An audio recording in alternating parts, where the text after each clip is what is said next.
Right బులెటిన్లో మరో breaking news చూస్తున్నాం. తొలిసారి ఎమ్మెల్యేగా ఎన్నికైన పలువురు నేతలు అవగాహన రాహిత్యంతో ప్రవర్తిస్తున్నారని ఏపీ మంత్రి నారా లోకేష్ అసహనం వ్యక్తం చేశారు.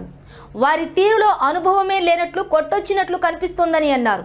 కొత్త ఎమ్మెల్యేలు కొంతమందికి మంచి చెడు తెలియడం లేదని, సీనియర్ ఎమ్మెల్యేలు వారికి అవగాహన కల్పించాలని సూచించారు. ఈ మేరకు సోమవారం ఉదయం ఉండవల్లిలోని సీఎం క్యాంపు కార్యాలయంలో మంత్రులతో జరిగిన భేటీలో నారా లోకేష్ ఈ వ్యాఖ్యలు చేశారు.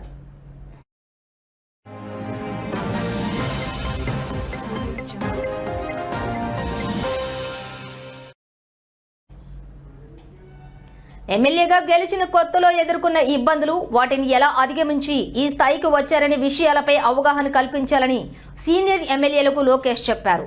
వరుస విజయాలు సాధించాలంటే లోటుపాట్లు సరిచేసుకోవాలని కొత్త ఎమ్మెల్యేలకు హితవు పలికారు.